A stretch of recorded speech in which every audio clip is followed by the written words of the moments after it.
আমরা চাই না যে আমরা কিছু মানুষ বিয়ারটা কাজ করে আরে আপনি গেছে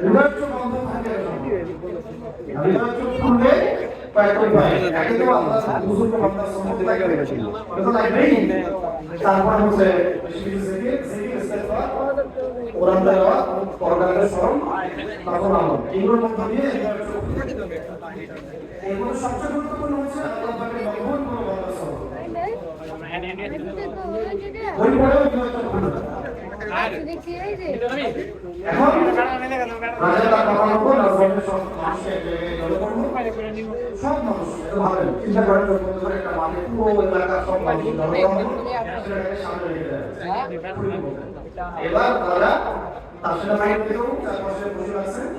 সবাই বিষয়টা অবলম্বন করছে এবং বিভিন্ন কিছু লোক বললো বিসমিল্লাহির রহমানির রহিম এই বালকের রবের নামে কিছু তাফসীরের মধ্যে আসে যে ভাই মোবাইল তো বালকের যুবকের কানের নিচে গিয়ে লাগলো এবং ওনার দিকে বের হয়ে গেল সেখানেই সেই যুবক শাহাদাত বরণ আমাদের দেশের কোন ভাইয়ের শাহাদাতের সাথে কি এটা মিলে আচ্ছা হৃদয় চোখটা খুলে ভাবতেছি ঠিক ওই জায়গাতেই আরেকবার করবেন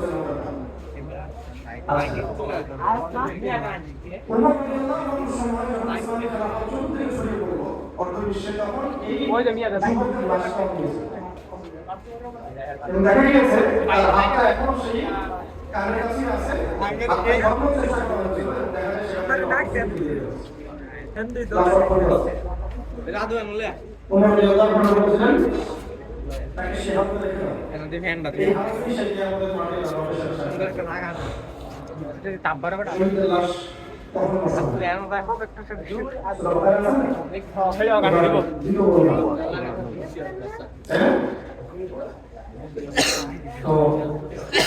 এই যুবকের নাম ছিল আব্দুল্লাহ বিন লাকিব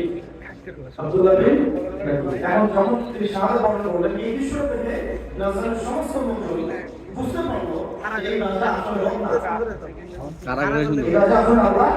না সে থেকে রব দাবি করে আমি আমার আগামী ভাষায় কথা বলে কিন্তু সে আসলে রব না সেই ছেলেকে মারতে পারছিল না যখন এই ছেলে রবের নামে তীর ছোড়া হলো তখন সে মারতে পারলো তার মানে এই রাজা মিথ্যা রব সত্যিকার রব হচ্ছে এই ছেলে রব এবং মুহূর্তের মধ্যে পুরো নাজারের সমস্ত মানুষ ইমানদার হয়ে যায় সবাই মুসলমান হয়ে যায় জীবন গেল একটা জীবন গেল একটা স্বেচ্ছায় আত্মহুতি দিলেন তাকে মারতে পারছিল না স্বেচ্ছায় আত্মহুতি দেওয়া হলো কওমের জন্য আল্লাহর জন্য ফি সাবিলিল্লাহ এই যে ভাই আমার ফ্রেন্ড নষ্ট নাজারের সমস্ত মানুষ ইমানদার হয়ে যায় এমন বহু জীবন ইতিহাসে চলে গেছে যে একটা জীবনের বিনিময়ে লক্ষ লক্ষ মানুষ হেদায়েত পেয়েছে মানে হাবিবাই ভালো লাগে একটা জীবন নিয়েছে